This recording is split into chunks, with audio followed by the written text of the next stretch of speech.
The flash of the camera was still burning behind my eyelids when I heard it.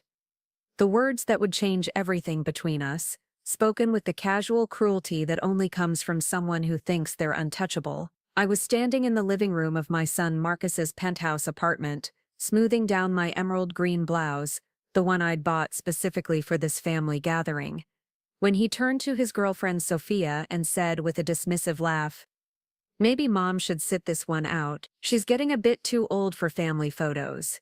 Don't you think?" Before we jump back in, tell us where you're tuning.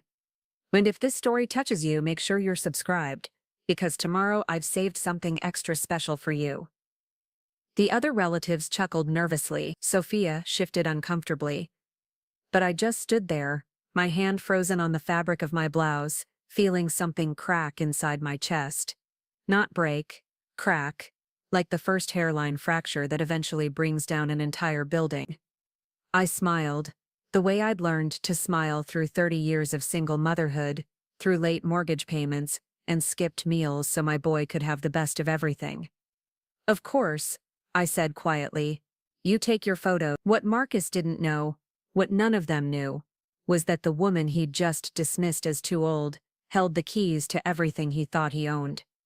My name is Amy Rodriguez, and for most of my 62 years, I believed that love meant making yourself smaller so others could shine brighter. I learned this lesson early, watching my own mother work 3 jobs to keep our family afloat while my father drank away his paychecks at Murphy's Tavern. I swore I'd never let my children experience that kind of instability, and I kept that promise. Maybe too well. I met Robert Rodriguez when I was 23, fresh out of college with a degree in accounting and stars in my eyes. He was charming, ambitious, and had this way of making me feel like I was the only woman in any room. We married within a year, bought a small house in Millbrook Heights with a white picket fence, and dreams bigger than our bank account. When Marcus came along 2 years later, I thought we had everything. Robert left when Marcus was 7. Not for another woman, not because of some dramatic fight, but because, as he put it in his farewell note, he wasn't cut out for the responsibility. He disappeared on a Tuesday morning while I was dropping Marcus off at school, taking nothing but his clothes and our joint savings account. I came home to empty drawers and a child asking where Daddy had gone. I never remarried. There were opportunities, good men who tried to court the young widow with the bright smile and the head for numbers. But Marcus became my entire world, and I convinced myself that was enough. More than enough, it was everything. Those early years were a masterclass in creative financing and stubborn determination. I worked as a bookkeeper for small businesses during the day and took on freelance accounting at night, hunched over our kitchen table while Marcus slept upstairs. Every penny was accounted for, every dollar stretched until it screamed, but Marcus never went without. Not once. I remember the year he wanted to join Little League, but the registration fee was $85. I sold my grandmother's pearl necklace, the only piece of jewelry with any real value that I owned, and told Marcus the money came from a work bonus. I sat in those aluminum bleachers every Saturday, cheering until my voice was hoarse, wearing a thin cardigan to hide the fact that I'd been wearing the same 3 blouses in rotation for months. When he showed aptitude for math and science, I hired tutors I couldn't afford. When he wanted to go to space camp, I worked double shifts for 6 months to make it happen. When the other kids got new video game systems, I somehow found a way to make Christmas magic happen, even if it meant eating ramen noodles for dinner throughout January. Marcus was brilliant, not just smart, brilliant. He absorbed information like a sponge, and had this natural charisma that drew people to him. Teachers loved him, coaches fought over him. Other parents would comment on how well-behaved and articulate he was. "You've done such a good job with him, Amy," they'd say, and my heart would swell with a pride so fierce it sometimes took my breath away. But somewhere along the way, the sacrifices I made for his success became invisible to him. The late nights I spent building his science fair projects while he slept became his achievements. The connections I'd carefully cultivated with teachers and coaches became his natural networking ability. The foundation I'd built for his life became simply the ground he expected to stand on. High school brought new challenges and bigger dreams. Marcus wanted to attend St. Augustine Prep, a private school with a price tag that made my head spin. I took on weekend bookkeeping for 3 more small businesses and gave up my Saturday morning coffee with Elena Vasquez, my oldest friend. I bought groceries with coupons and shopped at thrift stores, telling myself it was temporary, just until Marcus graduated, just until he got his scholarship, just until he was settled. The scholarship came through, partial, but significant. I covered the rest by refinancing the house and taking out a parent loan that would follow me for the next 20 years. Marcus was accepted to Northwestern University with plans to major in business and finance. I cried in the shower that night, partly from pride and partly from the terrifying reality of the debt I'd just taken on. College years were a blur of care packages and unexpected expenses, textbooks that cost more than my monthly grocery budget, mandatory study abroad program, spring break trips that weren't really mandatory but that everyone was taking. Each request came with that charming smile and the casual assumption that I would find a way to make it work, and I always did. I picked up more clients.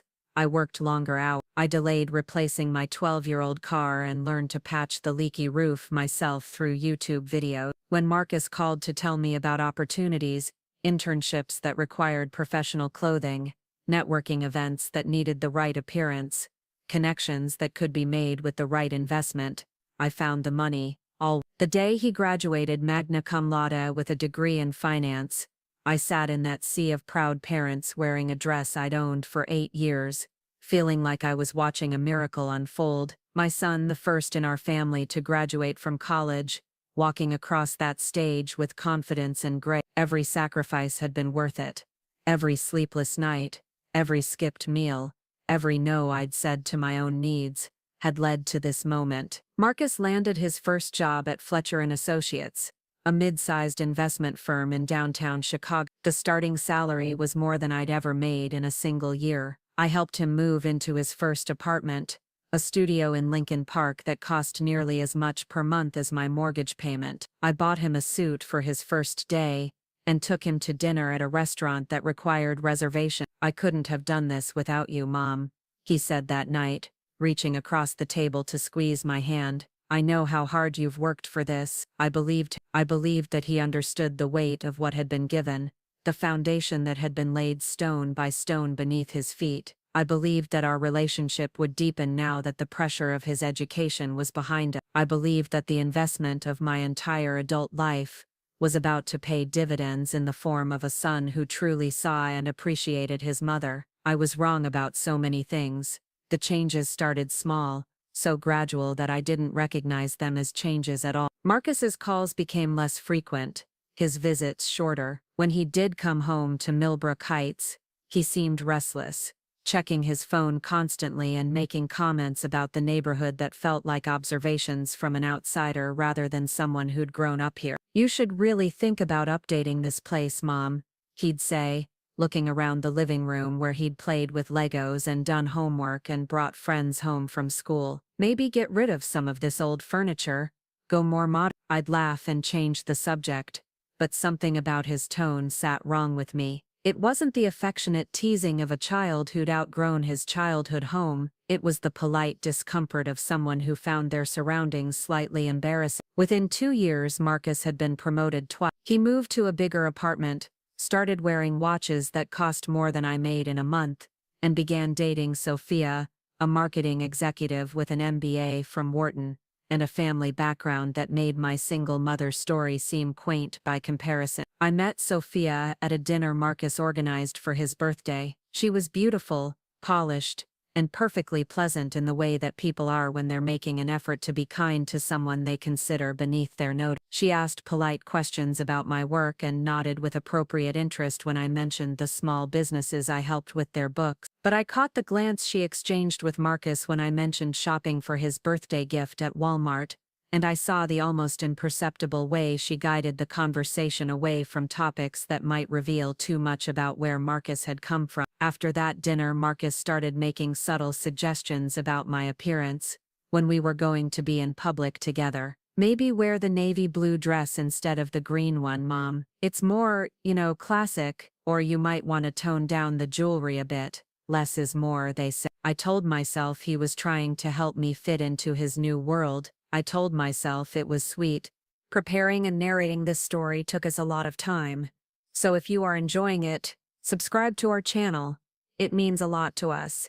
Now, back to the story. That he cared about my comfort in unfamiliar social situations. I told myself that learning to navigate his success was just another challenge we'd face together, like all the other. But deep down, in a place I didn't want to examine too closely, I knew something fundamental had shifted. The son I'd raised to be confident and successful had become confident and successful at my expense. The foundation I'd built for his life had become something he wanted to hide, not celebrate. The final promotion came with a corner office and a salary that dwarfed anything I'd ever imagined. Marcus bought a penthouse apartment in downtown Chicago with floor-to-ceiling windows and furniture that looked like it belonged in a museum. He joined an exclusive gym, started taking wine appreciation classes, and began spending his weekends in places I'd only seen in magazines. When he invited me to see the new place, I spent 3 hours getting ready. I chose my best dress, the emerald green blouse I'd bought for his college graduation,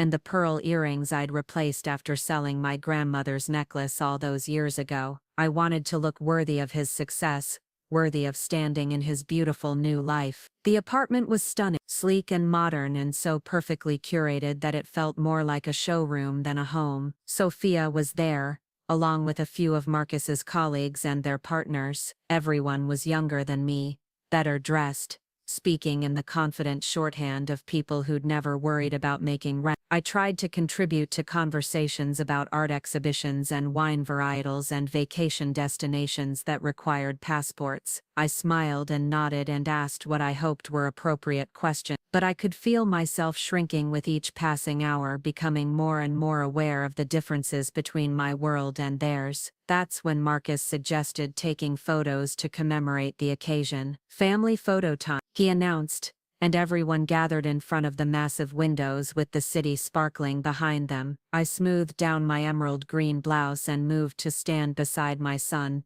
the man I'd spent 30 years nurturing and supporting and believing in. I was thinking about how proud I was, how far we'd both come, how these photos would capture a moment of triumph we'd achieved together. And then he said it, those words that would echo in my mind for weeks afterward. Maybe Mom should sit this one out. She's getting a bit too old for family photos, don't you think? The laughter that followed wasn't malicious. It was worse than malicious. It was casual, thoughtless, the kind of laughter that treats someone's humiliation as a minor social inconvenience. And in that moment, as I stepped back from the group and watched them arrange themselves for their picture, I realized that I had spent 30 years building a life for someone who no longer considered me part of it. But what Marcus didn't know, what none of them knew as they posed and smiled and captured their perfect moment, was that the woman they'd just dismissed held more power than they could possibly imagine. The foundation I'd built wasn't just emotional and financial support over the years. It was something much more concrete, much more valuable, and much more fragile than my son had ever bothered to understand. As I drove home that night through the familiar streets of Millbrook Heights, past the house where I'd raised him and the schools where I'd cheered for him, and the life I'd built around loving him, I made a decision that would change everything between us forever. If Marcus thought I was too old to be part of his family, then perhaps it was time for him to discover what family had actually cost him all these years, and what it might cost him to lose it. The weeks following the penthouse incident passed in a strange haze of normalcy that felt anything but normal. Marcus called me twice, brief conversations where he mentioned work stress and upcoming projects, his voice carrying that distracted tone I'd grown accustomed to over the past few years. He didn't mention the photos. He didn't ask how I was feeling. He simply moved forward as if nothing had happened, and somehow that hurt more than any acknowledgement would have. I tried to convince myself I was overreacting. After all, it had been one comment, one moment of thoughtlessness in an otherwise successful evening, but every time I closed my eyes I could see the way he'd looked at me in that instant, not with malice, but with something worse, indifferent, as if I were a piece of outdated furniture that no longer matched his decor. The emerald green blouse hung in my closet still pressed and ready,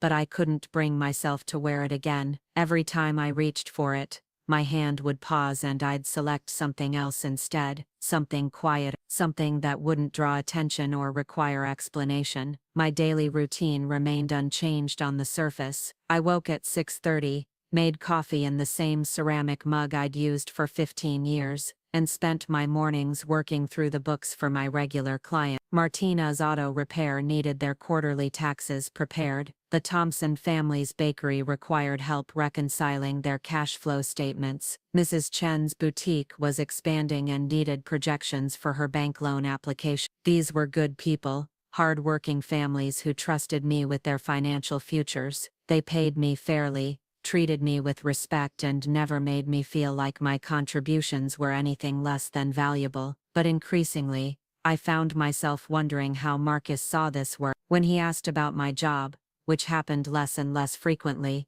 his questions carried an undertone of polite concern, as if he were checking on an elderly relative's hobby rather than discussing a legitimate profession. The first real sign that something fundamental had shifted came during our monthly dinner in late October. We'd been meeting at Rosario's, a family-owned Italian restaurant in downtown Millbrook Heights, for over 2 years. It wasn't fancy, but the food was excellent, and the atmosphere was warm. More importantly, it was halfway between my house and Marcus's apartment, a compromise that had always seemed reasonable. Marcus arrived 20 minutes late, sliding into the booth across from me with his phone still pressed to his ear. He held up one finger in my direction while finishing what sounded like a work call about quarterly projections and client portfolios. I sat quietly, watching him in his expensive suit and perfectly styled hair, and felt like I was looking at a stranger who happened to share my son's faith. When he finally hung up,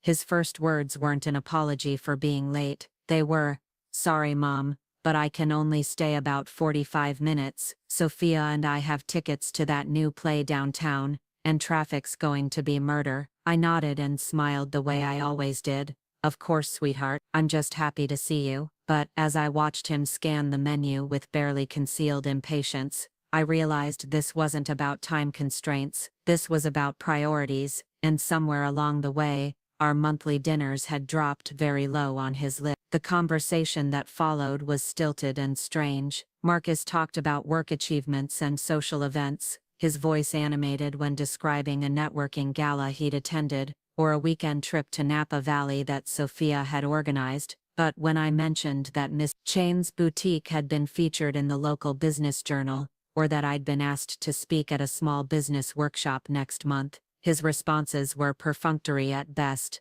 "That's nice, Mom," he said, not looking up from his phone as he scrolled through what appeared to be email. "Good for you." The dismissal in those 4 words landed like a physical blow. "Good for you," as if my accomplishments were small consolation prizes that he was graciously acknowledging before moving on to more important matters. When our food arrived, Marcus ate quickly while continuing to check his phone. I found myself rushing through my own meal, suddenly, self-conscious about taking up too much of his valuable time. The easy conversation we'd once shared was replaced by awkward silences, and my increasingly desperate attempts to find topics that might hold his interest. He left exactly 45 minutes after arriving, kissing my cheek with the distracted affection one might show to a distant elf. As I watched him hurry toward his car, phone already back at his ear, I felt a loneliness so profound it took my breath away. The pattern repeated itself throughout the fall and into winter. Our monthly dinners became sporadic, often canceled at the last minute, due to work emergencies or social obligations. When they did happen, Marcus's attention was divided at best, his body present but his mind clearly elsewhere. The holidays brought their own particular form of torture. Marcus and Sophia spent Thanksgiving with her family at their estate in Lake Forest, a sprawling property that had been in the Whitman family for 3 generations. I was invited, of course, but the invitation felt obligatory rather than genuine. "You're welcome to join us, Mom," Marcus had said during one of our increasingly brief phone calls, "but I should probably warn you, it's pretty formal. Sophia's mother is very particular about these things." The subtext was clear. I wouldn't fit. My presence would be tolerated but not celebrated. I would be the charity case at the children's table, smiled at with polite condescension while the real family enjoyed their traditions. I declined gracefully, claiming I'd already made plans with Elena and her family. It wasn't entirely a lie.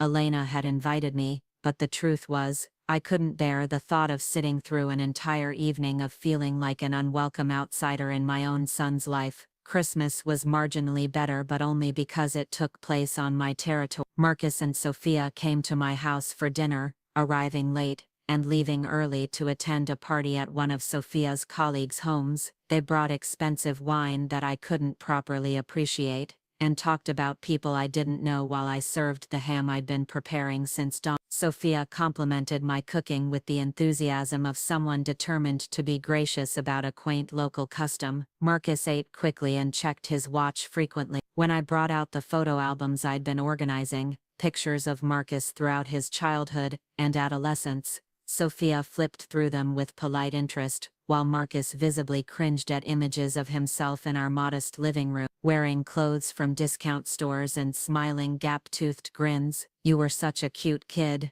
Sophia said, her voice carrying that particular tone people use when discussing someone's embarrassing past. "It's amazing how much you've changed."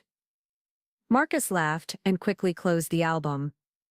"Yeah, well, we all grow up eventually." The casual dismissal of his entire childhood, our entire shared history, left me speechless. These weren't just photographs of a boy growing up, they were evidence of love, of sacrifice, of thousands of small moments that had shaped him into the man he'd become. But to him, they were apparently just reminders of a past he'd rather forget. After they left that evening, I sat alone in my living room, surrounded by dirty dishes and the lingering scent of expensive perfume that didn't belong in my house. The photo albums lay scattered across the coffee table, and I found myself staring at a picture of 8-year-old Marcus hugging me after his Little League team had won their championship. In the photo, his arms are wrapped tightly around my neck, and his face is radiant with joy and pride. He's wearing the uniform I'd worked extra shifts to afford, and the trophy in his hands represents hours of practice I'd supervised and games I'd never missed. That little boy had loved me without reservation or embarrassment. He'd been proud to have me cheer for him from the stands, proud to introduce me to his friends, proud to call me Mom. But somewhere between that championship game and this Christmas dinner, he'd learned to see me differently, not as the foundation of his success, but as evidence of humble beginnings he'd rather not acknowledge. The new year brought subtle but significant changes to our relationship. Marcus's calls became even less frequent, and when we did speak, he seemed to be performing the role of dutiful son, rather than actually engaging with me as a person. Our conversations followed a predictable script. He would ask about my health and my work. I would provide brief updates, and then he would launch into lengthy monologues about his own life that required little input from me beyond occasional murmurs of approval. It was during one of these calls that I first heard about the promotion he was being considered for. Senior Vice President of Client Relations, a position that would make him one of the youngest executives in Fletcher & Associates history. The salary increase would be substantial, and the position came with a corner office and a company car. "That's wonderful, Marcus," I said, genuine pride swelling in my chest despite everything. "You've worked so hard for this." "Thanks, Mom. It's pretty exciting." Sophia and I are already looking at houses in Lincoln Park, something with more space, you know, maybe room for entertaining. The casual mention of house shopping felt like another small rejection. No invitation to see the properties they were considering, no suggestion that I might have input on this major life decision. Just a passing reference to a future I clearly wasn't expected to be part of. As winter turned to spring, I began to notice how carefully Marcus managed our interactions in public. When we ran into people he knew, former classmates, colleagues, neighbors from his childhood, his introductions became increasingly generic. I went from being my mom to simply Amy, as if the relationship between us was too complicated or embarrassing to define clearly. The most painful example happened at the grocery store in downtown Chicago, where I'd gone to pick up specialty ingredients for a dinner I was planning. I was studying the organic produce section when I heard Marcus's voice behind me. He was with two men in expensive suits, clearly colleagues from his office. "Amy," he called out, his voice carrying that false enthusiasm people use when they're trapped in unwanted social situations. "What a surprise to see you here." He introduced me to his colleagues as a family friend, and I felt something die inside my chest. Not his mother, not the woman who had raised him and sacrificed everything for his success. A family friend, someone peripheral and easily explained away. I played along, of course. I smiled and shook hands and made small talk about the beautiful spring weather. But the entire interaction felt like a betrayal so profound I could barely process. When they walked away, continuing their conversation about quarterly reports and client acquisitions, I stood frozen in the produce aisle for nearly 10 minutes, trying to understand what had just happened. That evening I called Marcus. I'd rehearsed what I wanted to say during the drive home. But when he answered the phone, his voice distracted and hurried. The words died in my throat. "Hi, Mom. Can I call you back? We're just heading out to dinner with some clients." "Of course," I heard myself say. "Have a lovely evening." He never called back.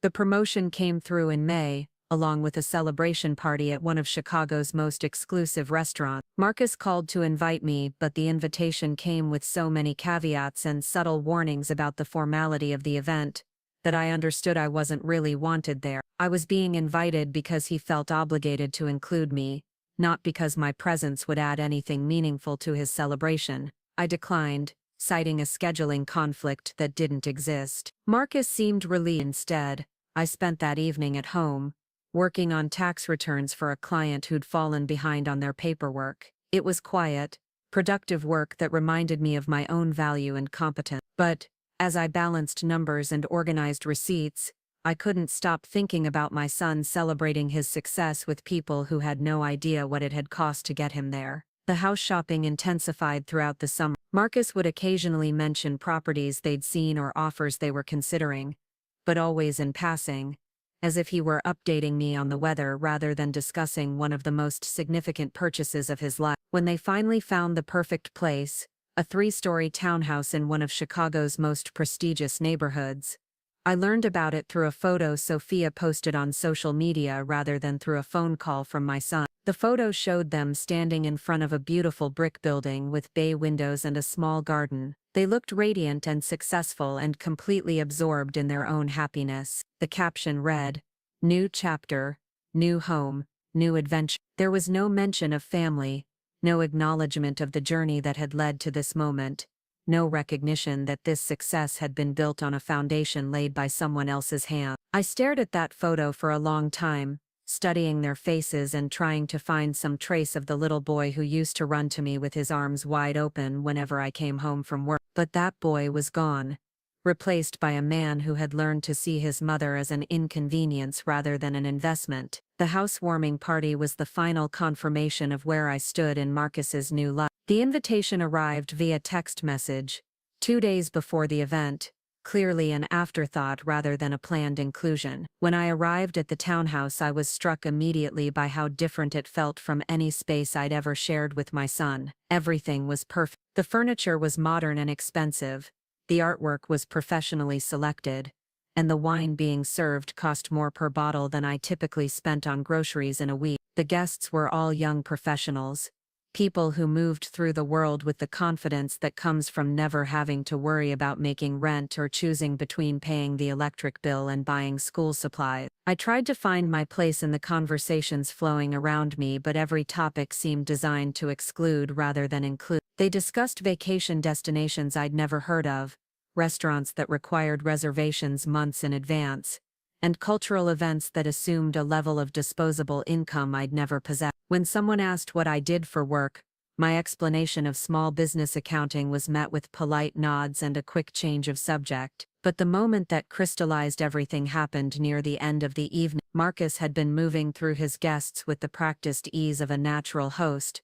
making introductions and ensuring everyone felt welcome, everyone except me. I'd been standing near the kitchen nursing the same glass of wine for over an hour, when I overheard him talking to a group of his colleagues about his background. "I'm pretty much self-made," he was saying, his voice carrying the confident authority of someone who believes his own mythology. "Grew up lower middle class, worked my way through college, started at the bottom and climbed up through pure determination. The casual erasure of my role in his success was so complete, so effortless, that I felt physically ill, as if his college education had materialized out of thin air, as if the foundation for his ambition had been laid by his own hands rather than mine, as if 30 years of sacrifice and support and unwavering belief in his potential had been nothing more than background noise in the story of his inevitable triumph. I set down my wine glass and quietly gathered my purse. No one noticed me leave, including my son. The drive home through the familiar streets of Millbrook Heights felt like traveling between two different worlds. Here were the houses where families like mine lived, where parents worked multiple jobs and children learned the value of hard work through necessity rather than choice. Here were the schools where I'd volunteered and the stores where I'd clipped coupons and the life I'd built one careful decision at a time. But for Marcus, this world had become something to escape rather than honor. The foundation I'd laid had become a launching pad he'd used once and then abandoned. And the woman who had made his success possible had become an embarrassment he managed rather than a mother he celebrated. As I pulled into my driveway that night, looking up at the modest house where I'd raised him, I felt something shift inside me. Not anger, not yet, but a cold clarity that cut through years of willful blindness and hopeful denial. I had spent 30 years investing in my son's future, believing that love and sacrifice would eventually be rewarded with respect and gratitude. But Marcus had learned to take those investments for granted while forgetting who had made them possible. He'd climbed the ladder I'd built for him and then pulled it up behind him,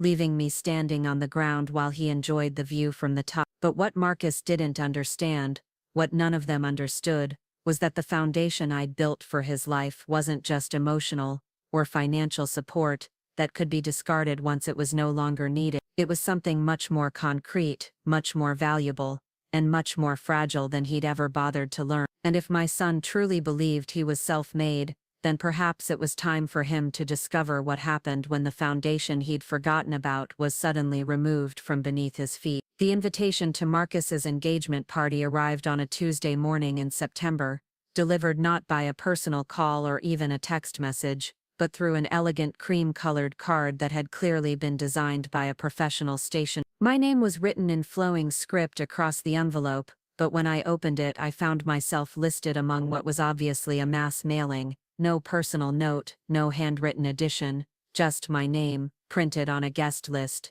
that had been fed through an expensive printer. I held the invitation in my hands for a long time, studying the gold embossing and the formal language that announced Marcus Rodriguez and Sophia Catherine Whitman would be celebrating their engagement at the Palmer House Hotel. The date was 3 weeks away. The dress code was black tie option. RSVP required by a date that was already 4 days past. The lateness of the invitation wasn't an oversight, it was a message. I was being invited because excluding me entirely would raise questions, but the timing made it clear that my attendance wasn't actually desire. I was a box to be checked, an obligation to be managed, nothing more. I called Marcus that afternoon, catching him during what I hoped would be a lunch break. When he answered, I could hear the ambient noise of a restaurant in the background, the clink of glasses and the murmur of conversation that spoke of business meals and important decisions. "Hi, Mom," he said, his voice already carrying that distracted quality I'd grown to dread. "What's up?" "I received your engagement invitation," I said, trying to keep my voice neutral.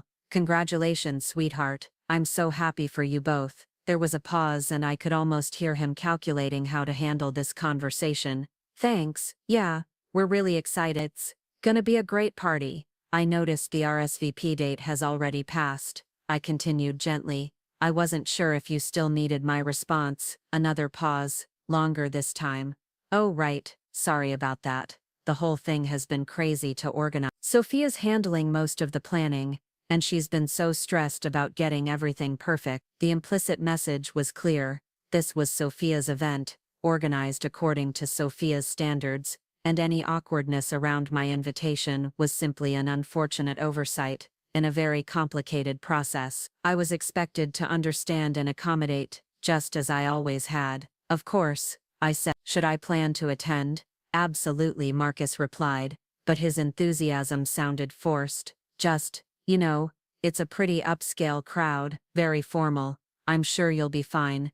but maybe ask Elena to help you find something appropriate to wear. Sophia's really particular about the aesthetic. The suggestion that I needed help dressing myself for my own son's engagement party landed like a slap. I was a 62-year-old woman who had successfully navigated 3 decades of professional and social situations without embarrassing myself. But in Marcus's mind, I had apparently become someone who required management and guidance to avoid becoming a liability. "I'm sure I can manage something suitable," I said, my voice tighter than I intended. "Great," Marcus said quickly, clearly eager to end the conversation. "Listen, I have to run, client lunch, but we'll see you there, okay?" The call ended before I could respond, leaving me sitting in my kitchen with the phone still pressed to my ear, and a hollow feeling in my chest that had nothing to do with hunger. I spent the next 2 weeks preparing for the engagement party with the same careful attention I'd once devoted to Marcus's school events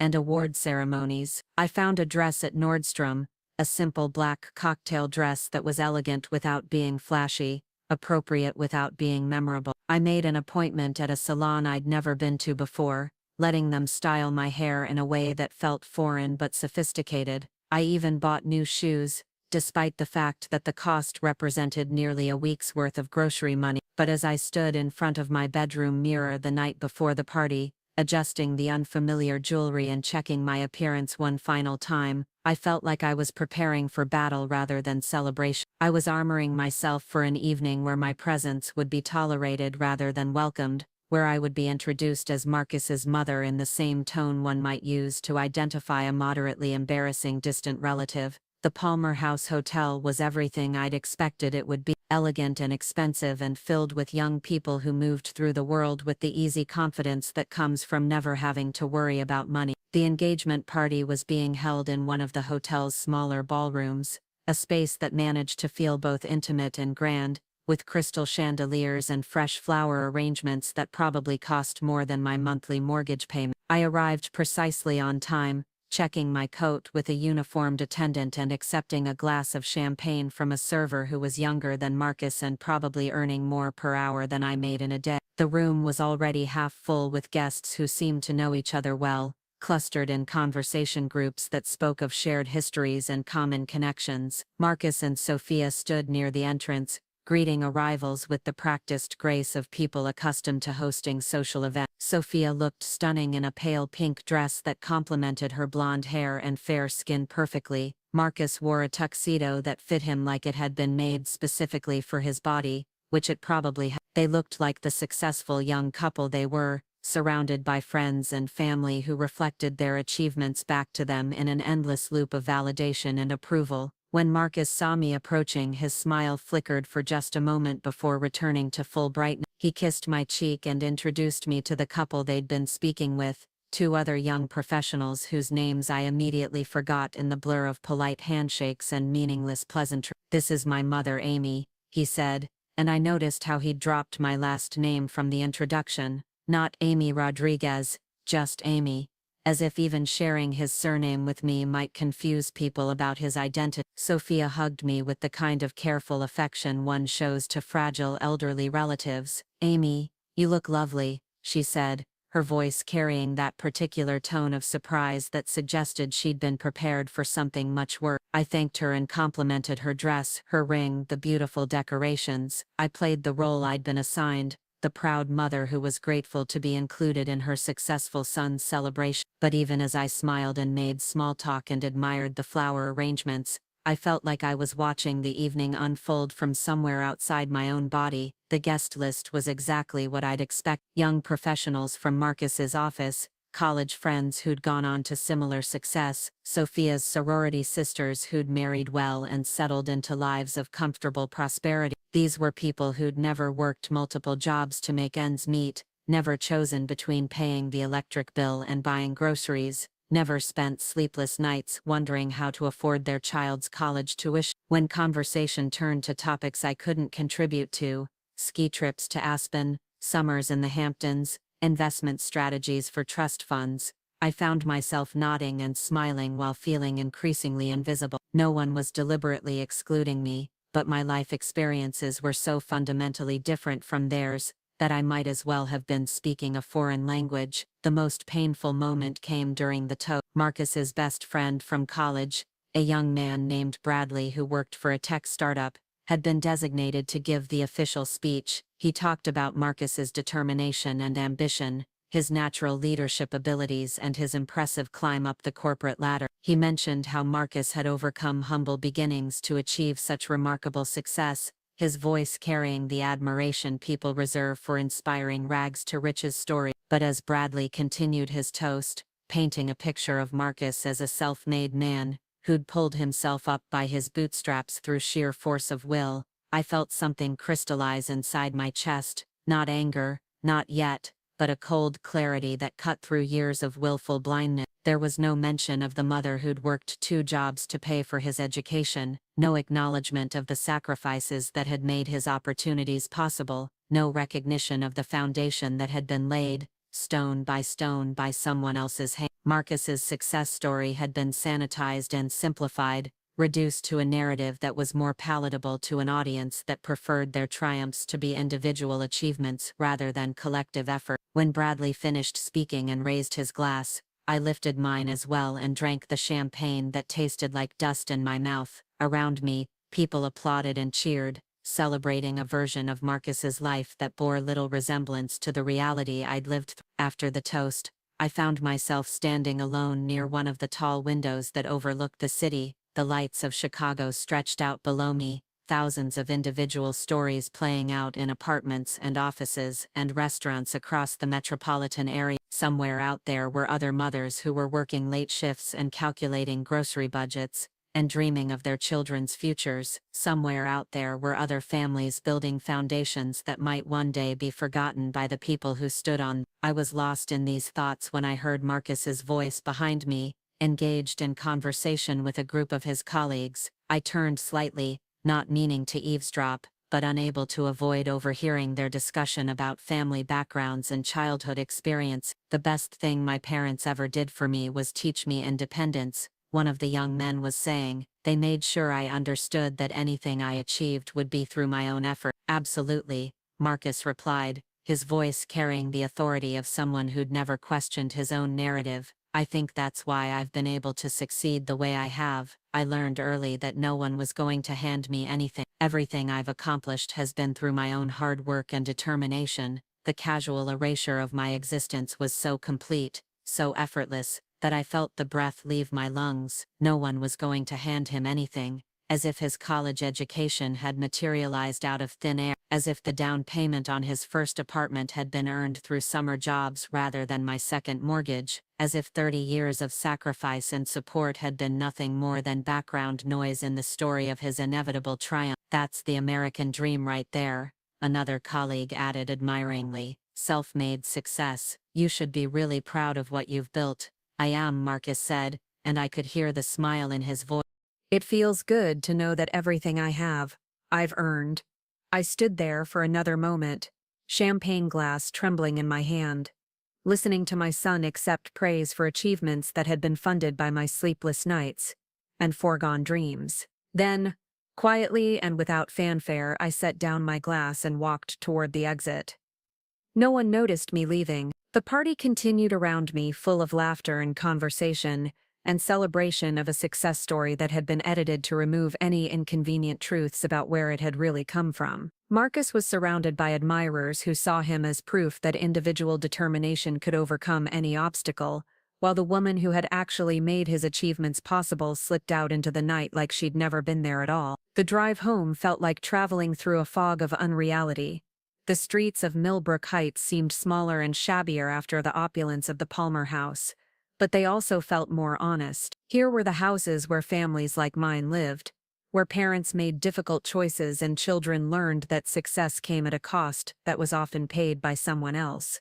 I pulled into my driveway and sat in the car for a long time, staring up at the modest house where I'd raised Marcus. Every window told a story.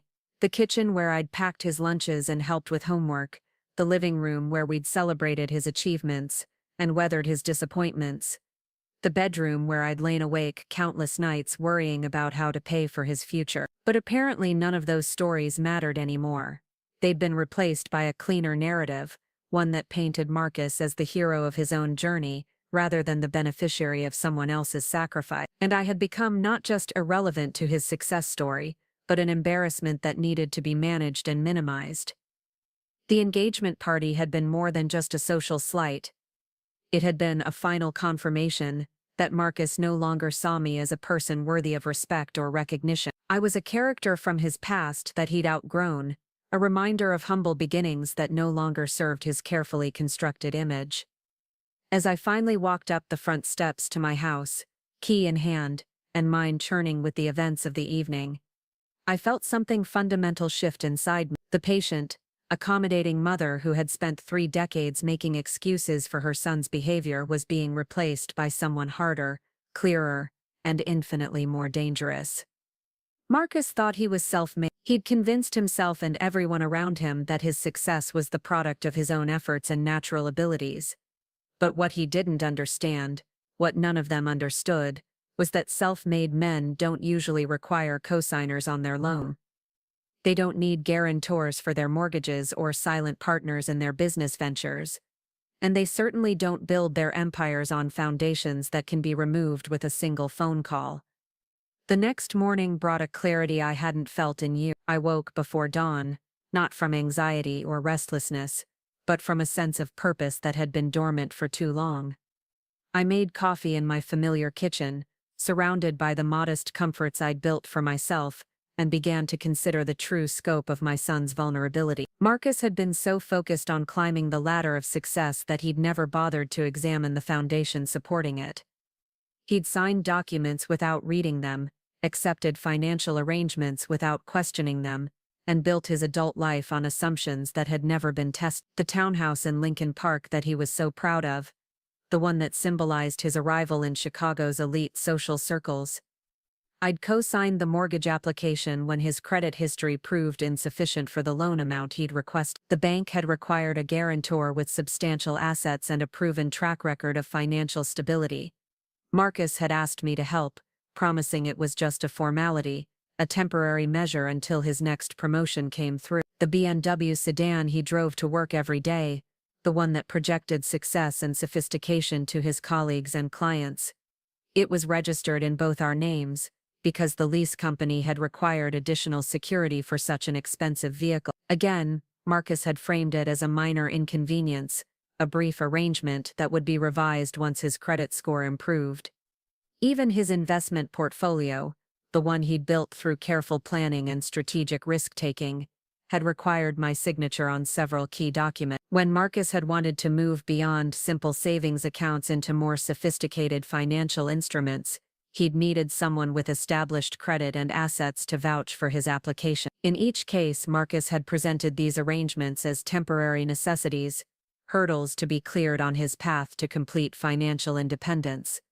And in each case I'd agreed to help because I believed in his success and wanted to support his ambition. But temporary had stretched into permanent, and what he'd described as formalities had become fundamental pillars supporting his entire lifestyle.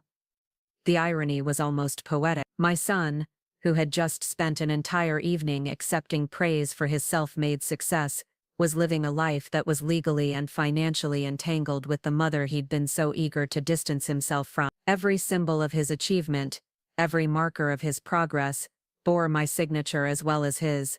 As I sat in my kitchen that morning, reviewing the mental catalog of documents I'd signed and commitments I'd made, I felt a power I'd forgotten I possessed. Marcus had been so confident in his narrative of individual achievement that he'd never considered what might happen if the foundation of his success decided to stop supporting the structure built on top of it. The engagement party had been my breaking point, but it didn't have to be my ending. I'd spent 3 decades investing in my son's future, believing that love and sacrifice would eventually be rewarded with respect and gratitude. But Marcus had taught me a valuable lesson about the difference between being loved and being valued. He'd used my love as a resource to be exploited rather than a gift to be treasured, and now, perhaps it was time for him to learn what happened when that resource was no longer freely available. I reached for my phone and began scrolling through my contacts, looking for the number of Patricia Morrison, the attorney who'd helped me with my will and estate planning 2 years earlier. It was time to start asking some very specific questions about joint financial obligations and the rights of co-signers in various legal arrangements. Marcus wanted to be self-made, perfect. It was time to give him that opportunity. Patricia Morrison's law office occupied the third floor of a converted Victorian mansion in downtown Millbrook Heights, the kind of building that spoke of quiet competence rather than flashy success. I'd chosen Patricia 2 years earlier, not because she was the most expensive attorney in town, but because she had a reputation for thoroughness and discretion. Now, sitting across from her polished mahogany desk, I was grateful for both qualities. Patricia was a woman in her mid-50s with silver hair and intelligent brown eyes that missed nothing. She'd reviewed the stack of documents I'd brought with me: mortgage papers, loan agreements, co-signature forms, and investment account authorizations, with the methodical precision of someone who understood that details mattered more than dramatics. "This is quite an extensive financial relationship," she said finally, removing her reading glasses and setting them carefully on the desk.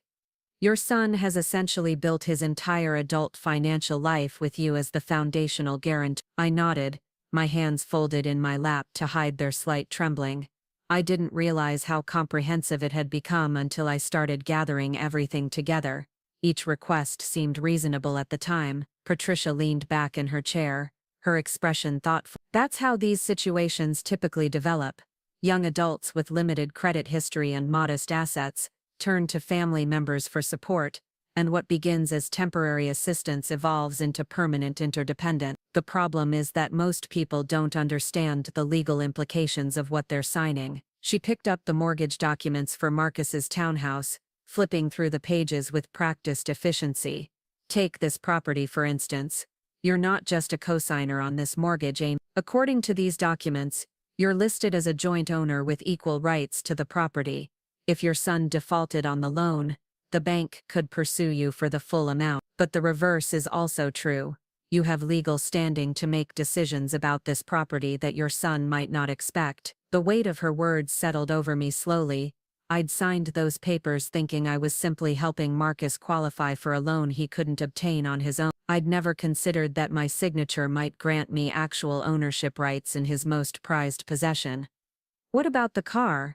I asked, gesturing toward the BMW lease agreement. Patricia smiled slightly, the expression of someone who'd seen this particular situation before. "Joint lessees with equal liability and equal rights. If your son damaged the vehicle or failed to make payments, you'd be responsible, but you also have the legal authority to make decisions about the lease, including termination, without his consent." My mouth felt dry as the implications began to crystallize.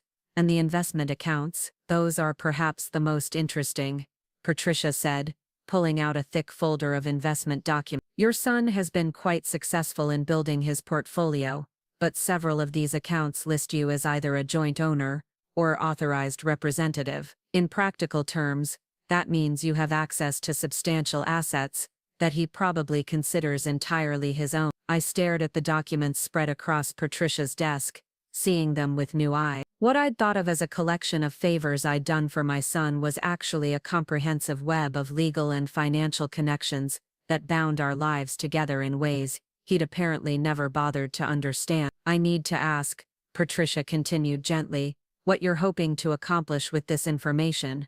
Are you concerned about your own financial exposure in these arrangements, or are you considering other options?" The question hung in the air between us, and I realized I was standing at a crossroads that would define the rest of my relationship with Marcus. I could continue as I had for years, quietly supporting his success while accepting his casual dismissal of my contribution, or I could use the power I'd unknowingly accumulated to teach him a lesson about the true cost of the foundation he'd taken for granted. "I want to understand my rights," I said carefully. "My son seems to have forgotten that his success was built on more than his own effort. I think it might be time for him to remember where his opportunities actually came from." Patricia nodded slowly.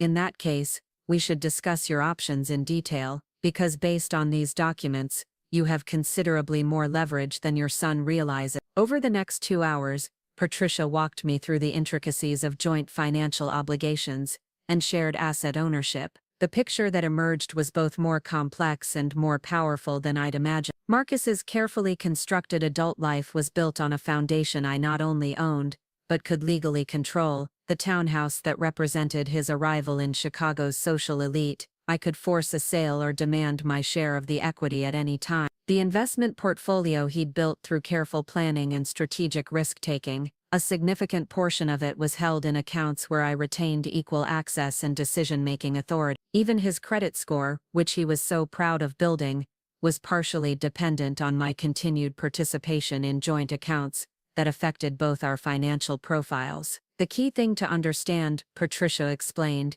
is that these aren't just technicalities or paperwork error. These are legally binding arrangements that your son entered into voluntarily. He may not have understood their full implications, but ignorance of the law isn't a defense against its application. As I drove home from Patricia's office, my mind was spinning with possibility. The woman who'd been dismissed as too old for family photos had just discovered she held the legal right to photograph the deed to her son's house, the title to his car, and the statements from his investment account. The irony was so perfect it would have been funny if it weren't so heartbreaking, but knowledge was only the first step.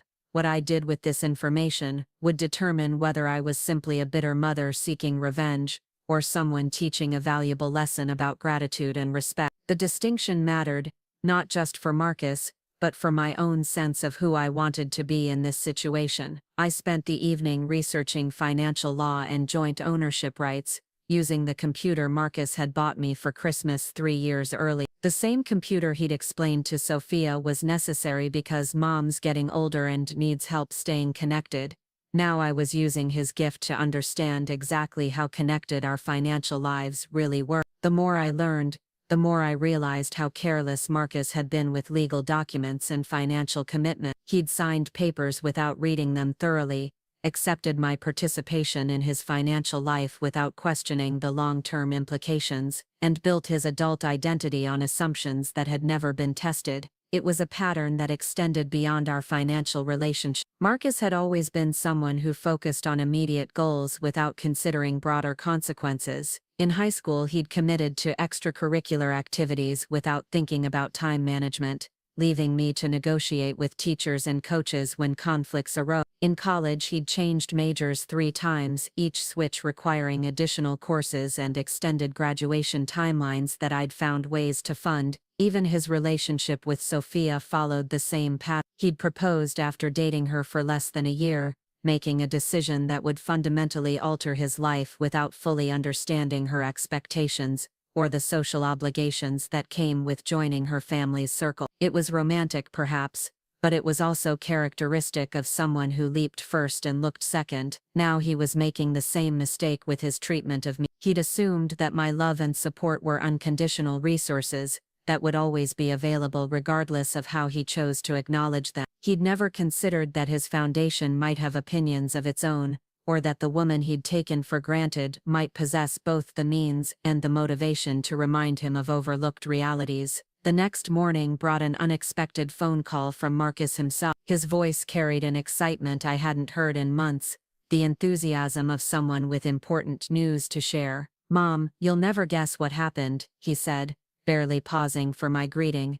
"Fletcher and Associates just offered me a partnership track position. I'd be the youngest associate partner in the firm's history." I felt a familiar surge of pride mixed with a newer, sharper emotion I couldn't quite name. "That's wonderful, Marcus. You must be thrilled." "I am," he said, and I could picture him pacing around his office the way he used to pace around his bedroom when he was excited about something as a child.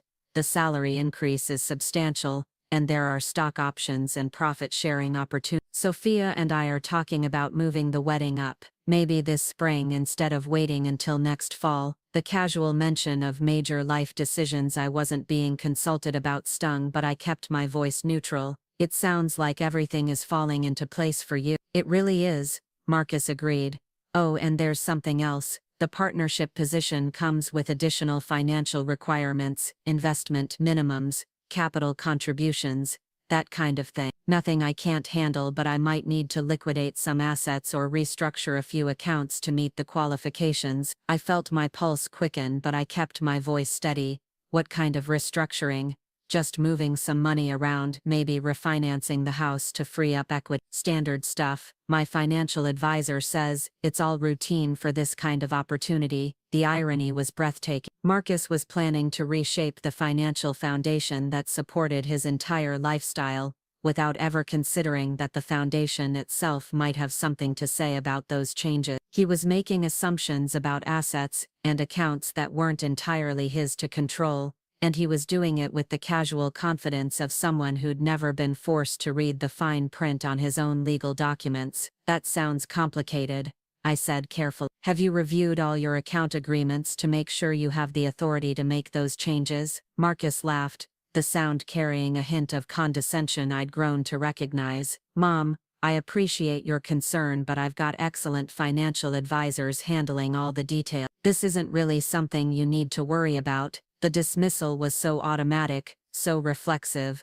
that I wondered if he even heard himself anymore. Every conversation had become an opportunity for him to explain why I shouldn't trouble myself with understanding his life, as if my decades of managing complex financial situations for small businesses had somehow made me incompetent to grasp his personal finances. Of course, I said. I'm sure you know what you're doing.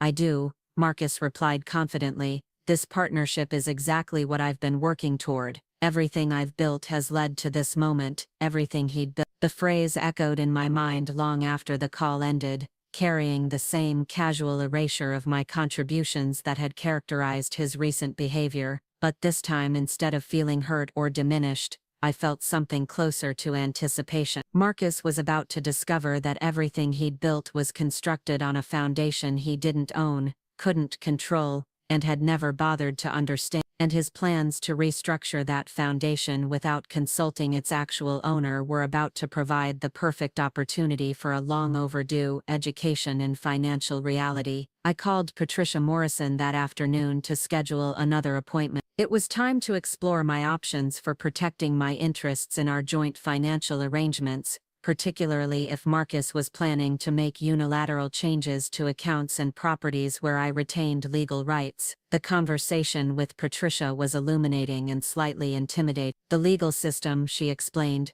provided numerous protections for people in my situation, but exercising those protections would require careful planning and decisive action. If your son attempts to liquidate joint assets or modify shared accounts without your consent, Patricia said, you have the right to prevent those actions through legal channels, but once you invoke those rights, the situation becomes adversarial rather than cooperative. You need to be prepared for that change in dynamic. I nodded, understanding the weight of what she was telling me. Once I stepped out of the role of supportive mother and into the role of equal partner in Marcus's financial life, there would be no going back to the comfortable fiction that had characterized our relationship for so many years. There's another option to consider, Patricia continued. Rather than waiting to respond to your son's actions, you could take proactive steps to clarify the ownership and control structures in your joint arrangements. It would force a conversation about responsibilities and rights that apparently hasn't happened yet. The idea had an appealing symmetry to it.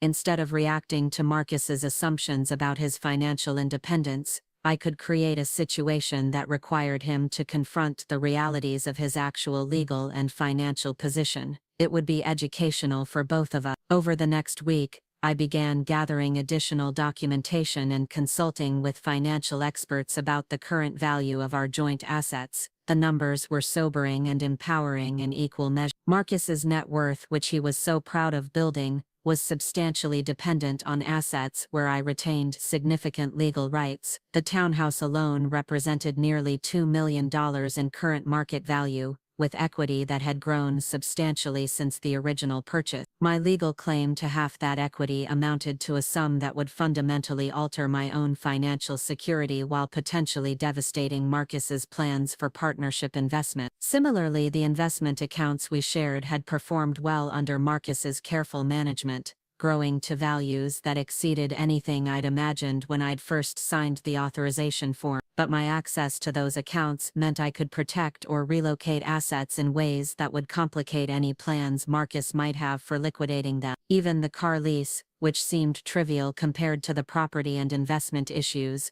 represented a monthly financial obligation that was tied to my credit as well as his. If I chose to terminate the lease or modify its terms, Marcus would be forced to find alternative transportation arrangements that might not align with the image he was trying to project in his professional life. But the most powerful revelation came when I reviewed the credit reports Patricia had helped me obtain. Marcus's excellent credit score, which had been crucial to his recent financial achievements, was partially dependent on joint accounts where my own credit history provided stability and depth. Without my continued participation in those accounts, his credit profile would be significantly weakened, potentially affecting his ability to qualify for the loans and investments his partnership position would require. It was a house of cards built on a foundation he'd forgotten existed, and I was the only person who understood how easily the entire structure could be destabilized. The opportunity to test that understanding came sooner than I'd expected. Marcus called on a Friday afternoon,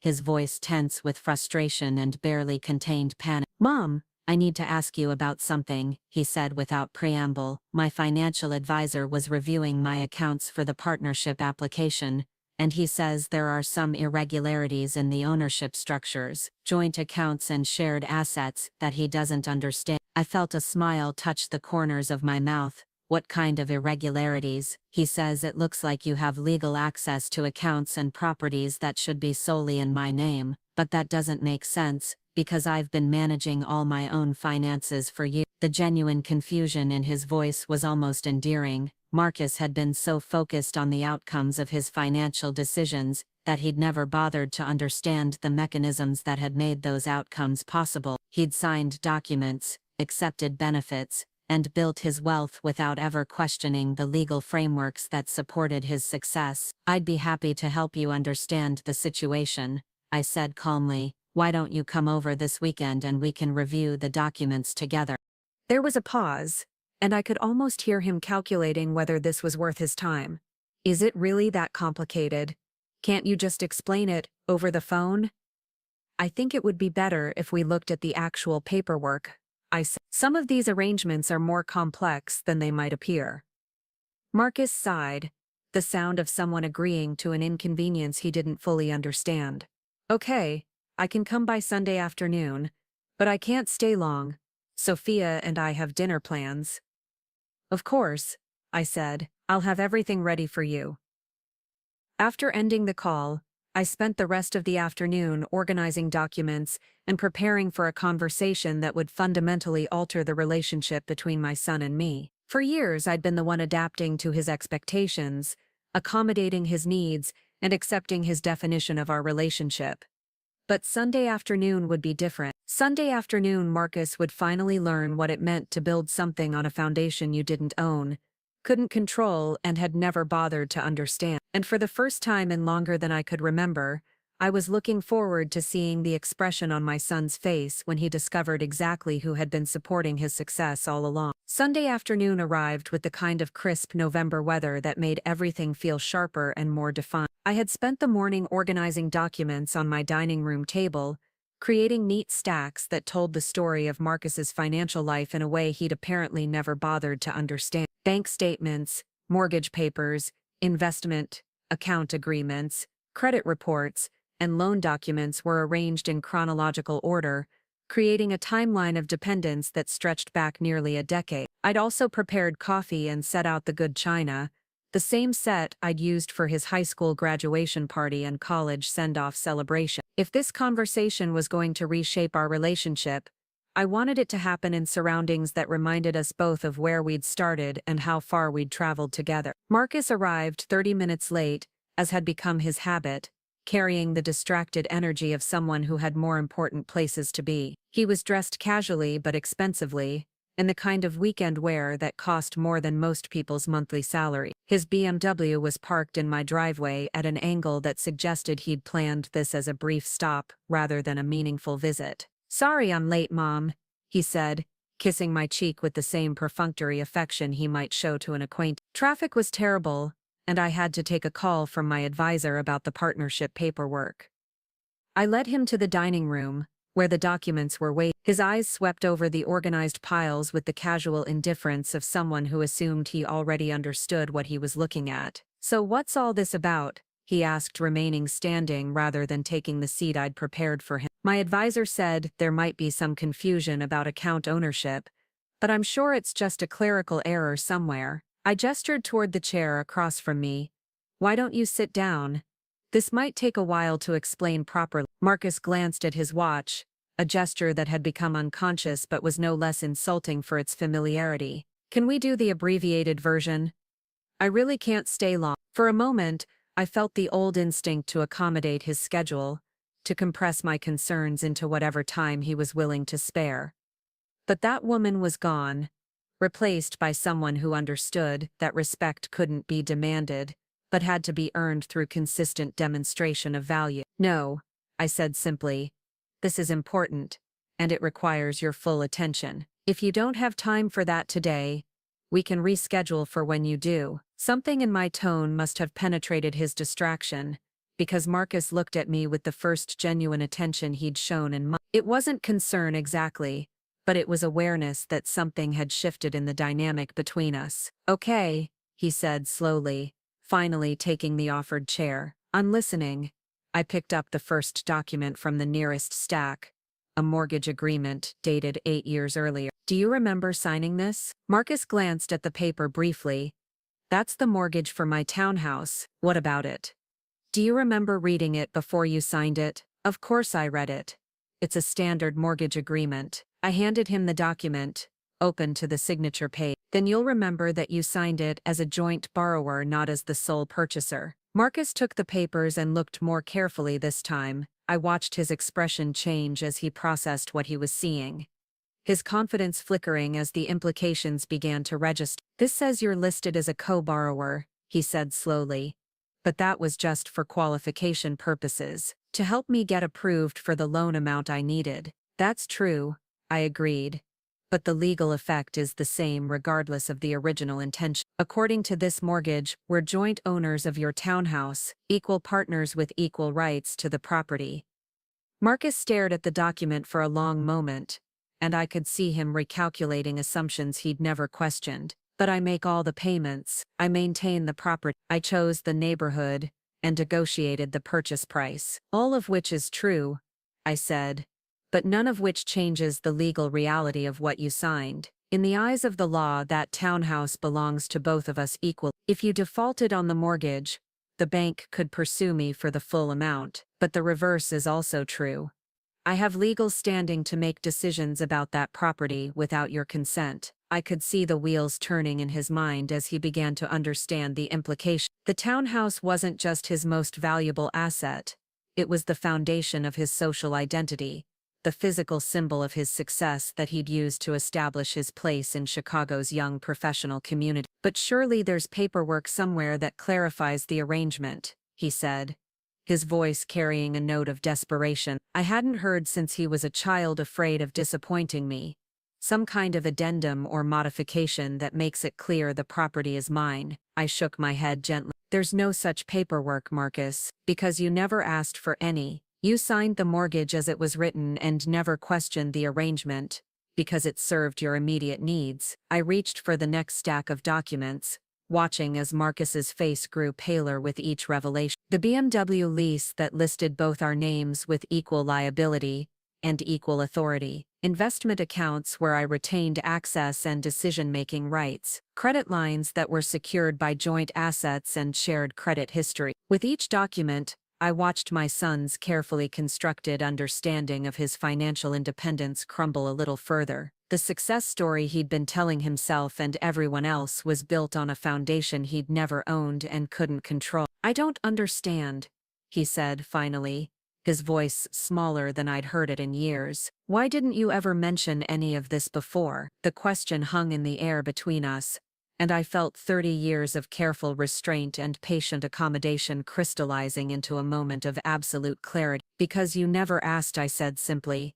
"For years you've made decisions about our financial arrangements without consulting me, assuming that my signature was just a formality rather than a legal commitment. You've built your adult life on the assumption that my support was unconditional and my involvement was temporary, but you never actually verified those assumptions." Marcus leaned back in his chair, the expensive casual wear and confident posture that had defined his recent persona, suddenly looking like a costume that didn't quite fit. I thought you understood that these were just stepping stone, temporary arrangements until I could establish my own credit and qualify for things independently.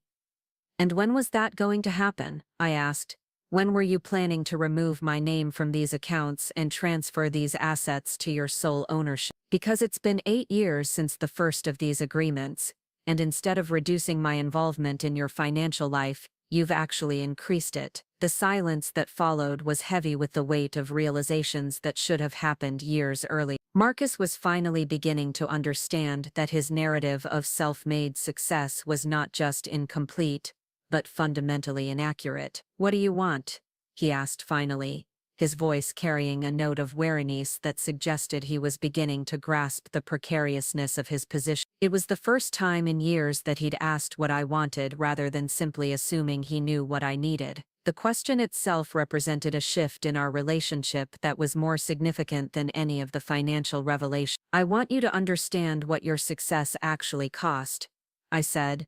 "Not just the money I invested or the documents I signed, but the respect and recognition you've withheld from the person who made your achievements possible." I reached into my purse and pulled out a folder I'd prepared, containing copies of all the joint financial agreements along with a letter Patricia Morrison had helped me draft. "This is a formal notice of my intention to exercise my legal rights as joint owner and co-signer in our various financial arrangements. I'm not trying to take anything away from you, Marcus. I'm simply clarifying that these assets and obligations are shared rather than solely yours to control." Marcus took the folder with hands that were visibly shaking. As he read through the contents, I watched his face cycle through a range of emotions: confusion, disbelief, anger, and finally, something that looked like genuine fear. "You're threatening to destroy everything I've worked for," he said, his voice tight with barely controlled panic. "No," I corrected gently. "I'm reminding you that everything you've worked for was built on a foundation that includes me. You can't destroy what you don't own, and you can't control what was never entirely yours to begin with." The distinction was important, both legally and emotionally. I wasn't trying to punish Marcus for his success or diminish his achievement. I was simply refusing to remain invisible in the story of accomplishments that wouldn't have been possible without my participation. "What happens now?" Marcus asked, his executive confidence replaced by the uncertainty of someone who'd discovered that his assumptions about the world were fundamentally incorrect. "That depends on you. We can work together to restructure these arrangements in a way that accurately reflects both our contributions and our rights. Or you can continue making unilateral decisions about shared assets and face the legal consequences of those choices." For the first time in our conversation, Marcus looked directly at me, not through me, or past me, but at me,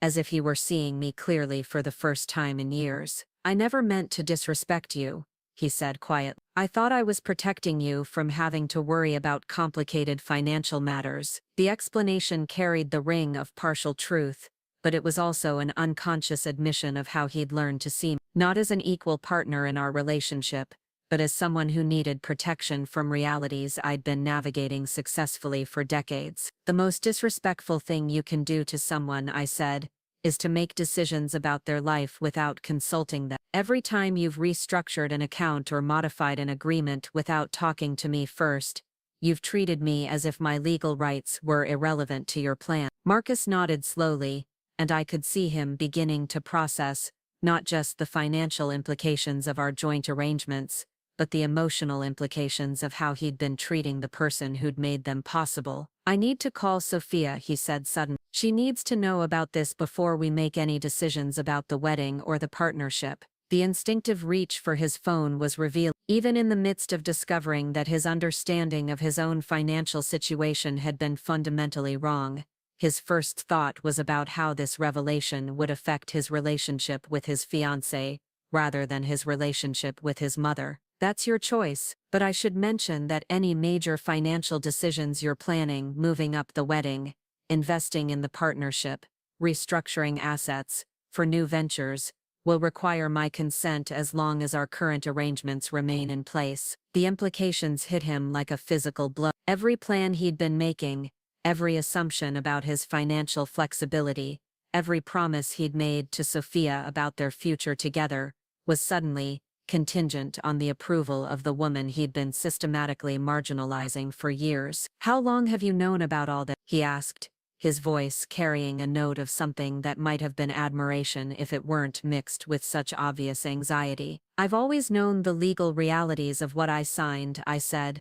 "but I only recently began to understand the full extent of my rights and your vulnerability." Marcus absorbed this information with the expression of someone recalculating everything he thought he knew about the balance of power in his life. The mother he'd been treating as an embarrassing reminder of his humble origins was actually the person who held legal authority over the assets that defined his current status. "What do you want from me?" he asked again, but this time the question carried genuine curiosity rather than defensive wariness. "I want the same thing I've always wanted," I said.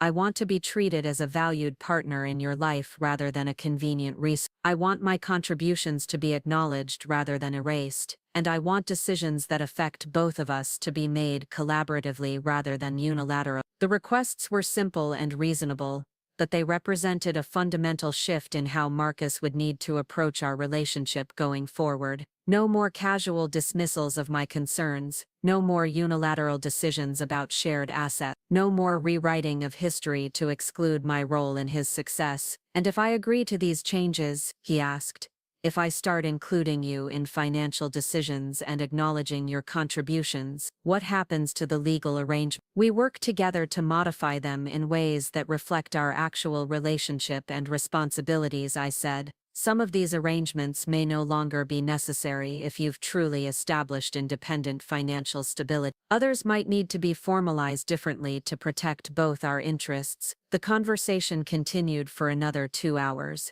as Marcus slowly came to terms with the reality of his situation. The partnership opportunity at Fletcher and Associates would require significant financial commitments that he couldn't make without my cooperation. The wedding plans with Sophia would need to be adjusted to account for financial realities he'd never fully understood. Even his day-to-day lifestyle was more precarious than he'd realized, dependent on joint arrangements that could be modified or terminated by someone other than himself. But perhaps more importantly, Marcus was finally beginning to understand the emotional cost of the distance he'd created between us. The casual dismissals and social embarrassments weren't just personal slights, they were betrayals of someone who'd invested everything in his success and asked for nothing more than basic respect in return. "I owe you an apology," he said as the afternoon light began to fade through my dining room windows. "Not just for today, but for the past few years. I got so focused on moving forward that I forgot to look back at who was still supporting me." The apology was a beginning, but it wasn't enough by itself. Words could be offered easily and forgotten just as quickly. What mattered now was whether Marcus would demonstrate through his actions that he understood the fundamental changes our relationship required. "Apologies are meaningful when they're accompanied by changed behavior," I said.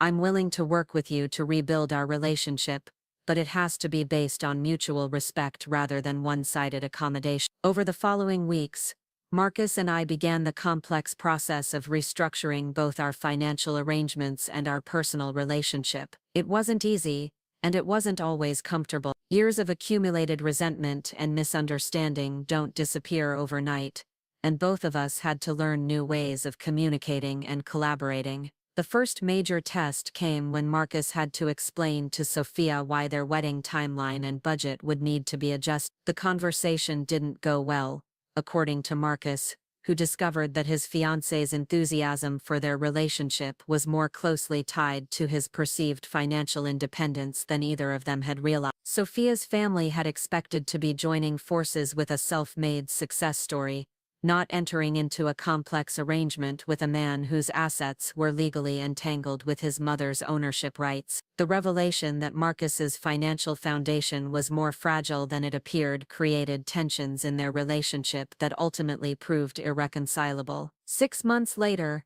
Marcus called to tell me that he and Sophia had ended their engagement. His voice carried sadness but also a note of relief that suggested he'd come to understand some fundamental incompatibilities that had been masked by the excitement of shared social ambition. She said she couldn't build a future with someone whose financial situation was so complicated, he told me during one of our now regular weekly dinners. But I think what she really meant was that she couldn't build the kind of future she wanted with someone whose success story included a co-star. The breakup was painful for Marcus, but it also created space for him to examine what he actually wanted from his life, rather than what he thought was expected of him. Without the pressure to maintain an image that impressed Sophia's social circle, he began making choices that reflected his own values rather than external expectations. The partnership opportunity at Fletcher & Associates was restructured to accommodate Marcus's actual financial position rather than his assumed independence. It was still a significant promotion, but it came with more realistic expectations about investment requirements and timeline commitment. More importantly,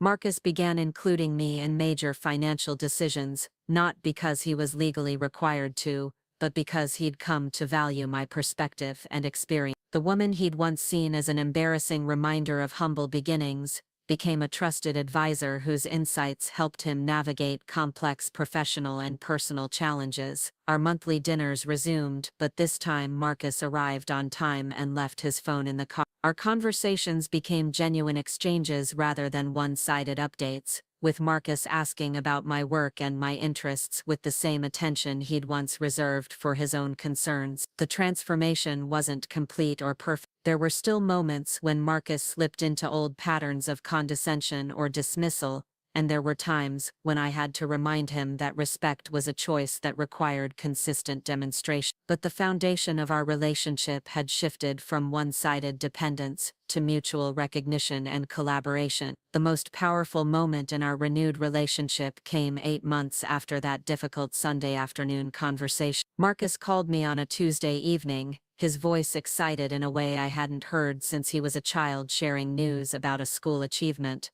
"Mom, I need to tell you something," he said. "Fletcher & Associates is nominating me for the Young Professional Excellence Award from the Chicago Business Association. It's a really big deal. There will be a ceremony, media coverage, the whole thing." I felt the familiar surge of pride, mixed with curiosity about why he was sharing this particular achievement with such enthusiasm. "That's wonderful, Marcus," I said. "You should be very proud." "I am," he agreed. "But here's the thing. Part of the nomination process requires an essay about the foundations of my success, the influences and support systems that made my achievements possible." He paused, and I could hear him taking a deep breath before continuing. "I want to write about you, about the sacrifices you made, and the foundation you built for everything I've accomplished. Not as a footnote or an acknowledgement buried in the back pages, but as the central story of how my success was actually created." The offer represented more than just public recognition. It was Marcus choosing to tell the truth about his achievements, rather than the sanitized version that was more flattering to his ego. It was an acknowledgement that real success stories are collaborative efforts, rather than individual triumphs. "Are you sure?" I asked. "That's quite a departure from the narrative you've been telling about your career. That's exactly why I want to do it," Marcus said. "I spent so many years trying to distance myself from where I came from that I forgot where I was actually going. The truth is more complicated than self-made success, but it's also more meaningful." The essay Marcus wrote for his nomination became one of the most widely shared pieces about family, sacrifice, and the true nature of achievement that had been published in Chicago business media in years. It told the honest story of a single mother who'd invested everything in her son's future, and a young man who'd been slow to understand the value of what he'd been given. But more importantly, it represented Marcus's public commitment to a different kind of relationship with me, one based on recognition rather than dismissal, collaboration rather than control, and genuine appreciation rather than obligatory accommodation. Marcus won the Young Professional Excellence Award, and I was his guest at the ceremony.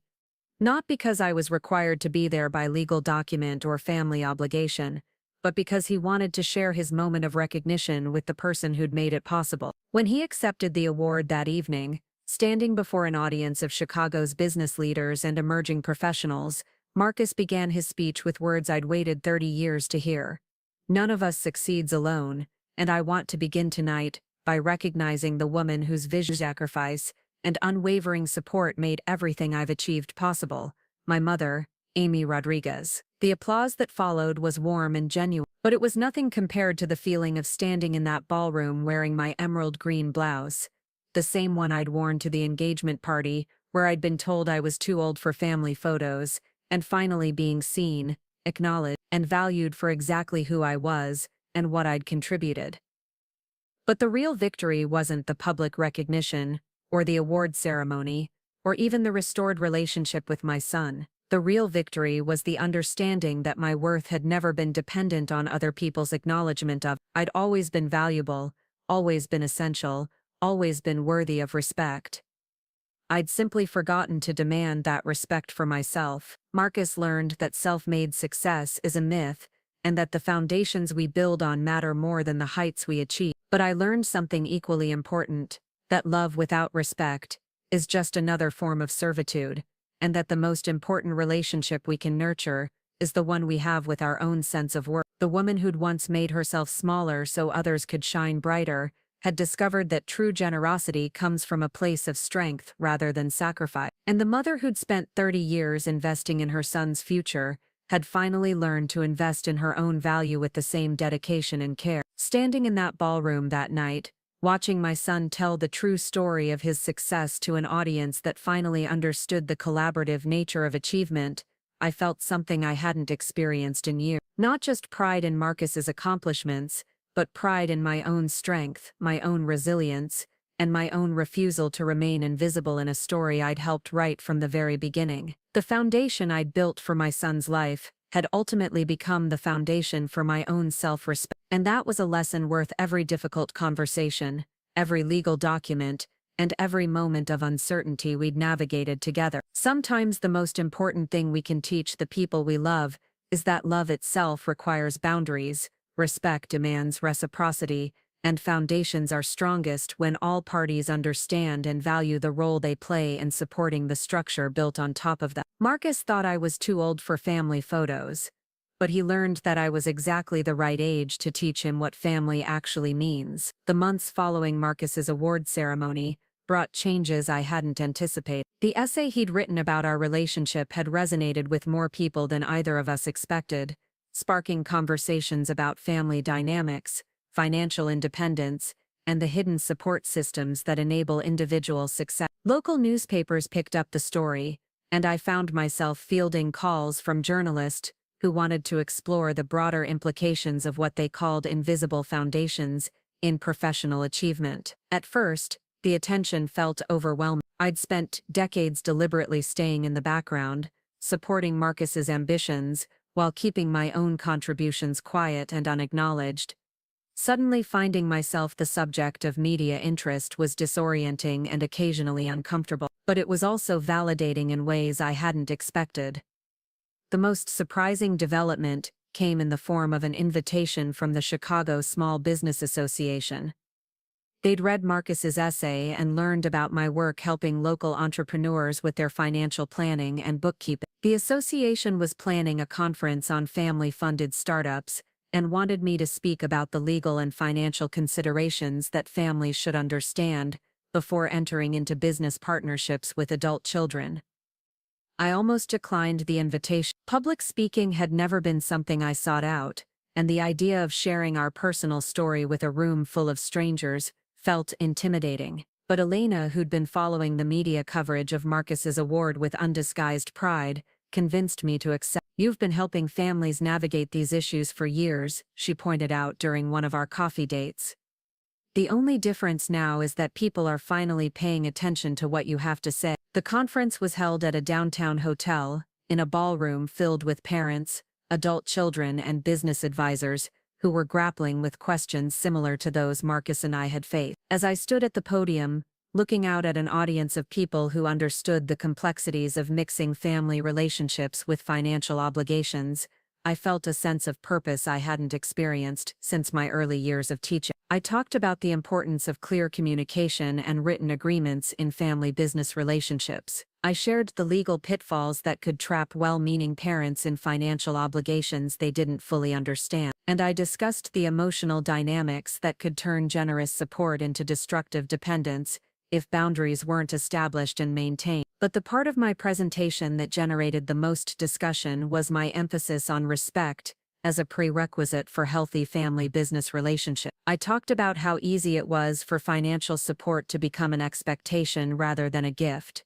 and how quickly gratitude could be replaced by entitlement if both parties didn't actively work to maintain perspective. The moment your adult child stops seeing your contribution as valuable, I told the audience, is the moment you need to step back and reassess the arrangement. Because financial support without respect isn't generosity, it's enabling.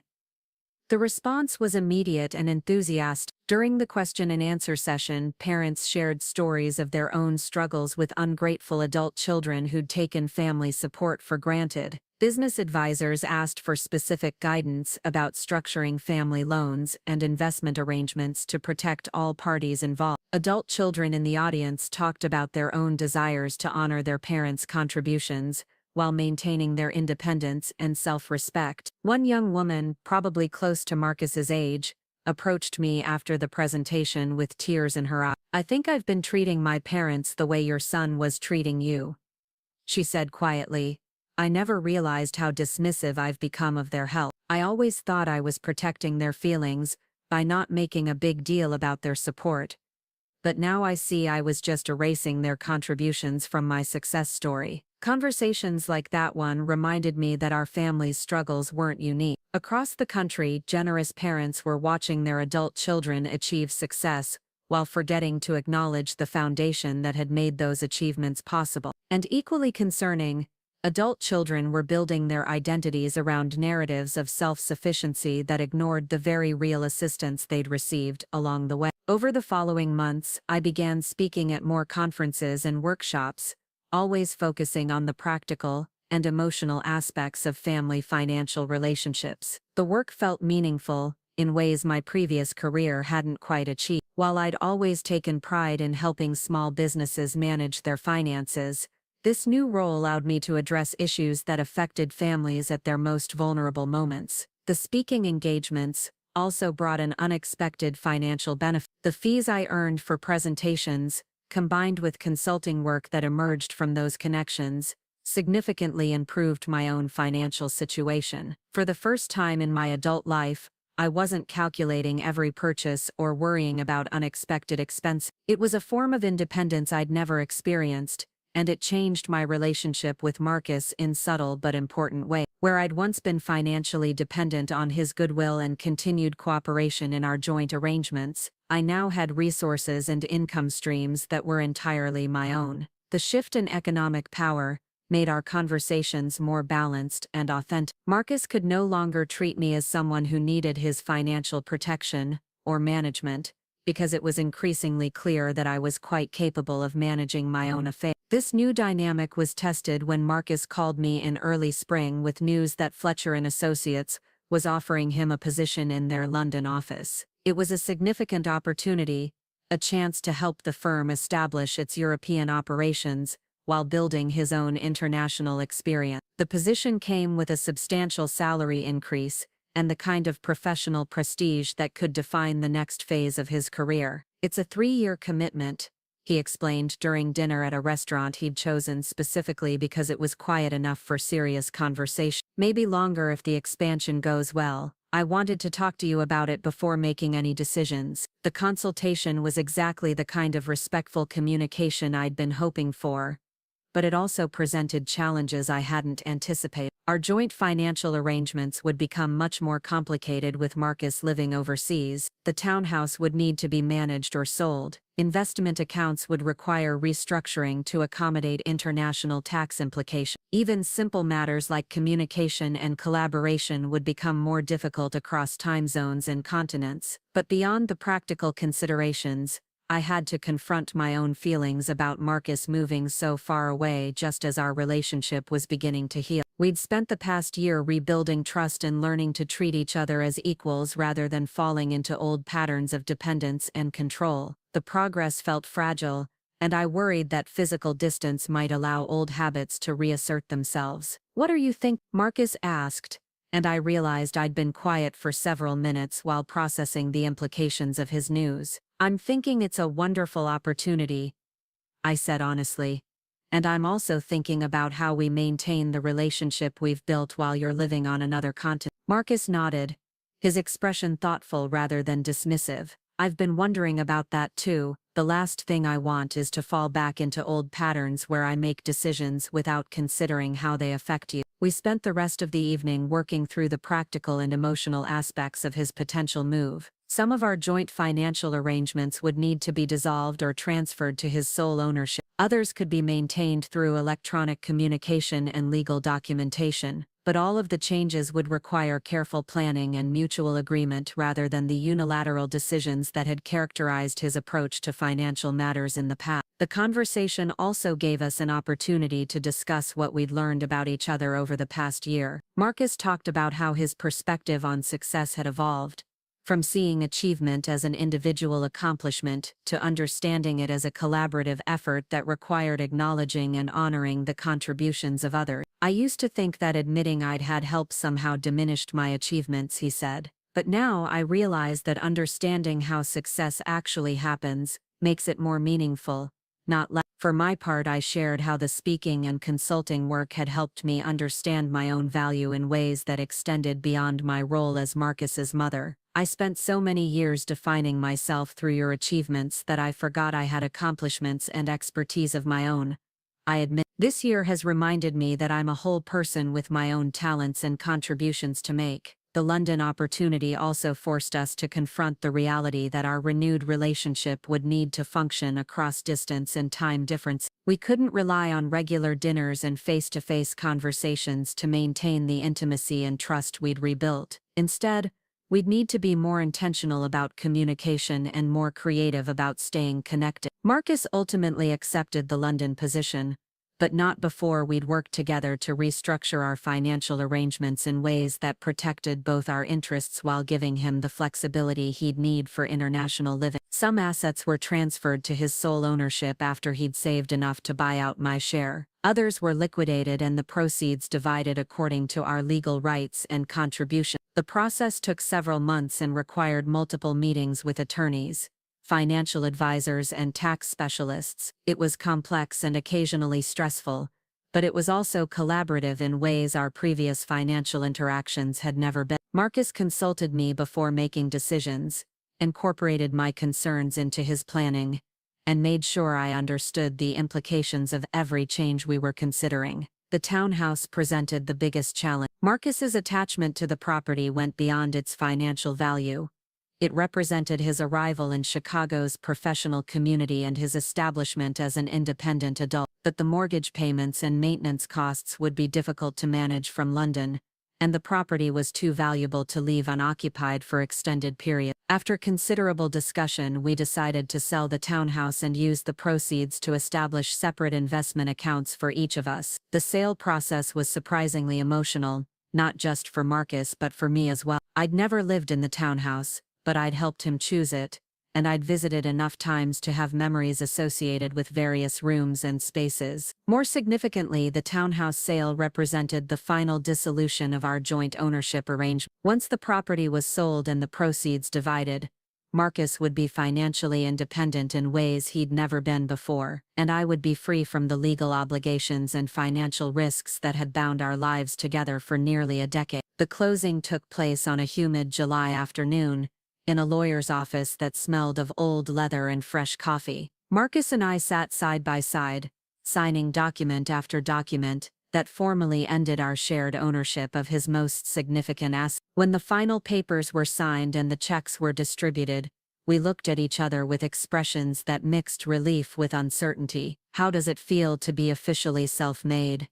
I asked, only half joking. Marcus smiled, but his expression was thoughtful rather than triumphant. "Honestly, a little scary. For the first time in my adult life, my financial decisions only affect me. There's freedom in that, but there's also responsibility. The responsibility he was referring to went beyond financial management. Without our joint arrangements as a framework for regular communication, we'd need to maintain our relationship through choice rather than obligation. The legal and financial ties that had forced us to stay connected were gone, replaced by the hope that we'd continue to value each other's presence in our lives. Marcus's departure for London was scheduled for late August, giving us several weeks to adjust to our new financial independence while he prepared for the international move. We used that time to establish new patterns of communication and to discuss how we wanted our relationship to function going forward. The conversations were sometimes awkward as we navigated territory that neither of us had experience with. For my entire adult life,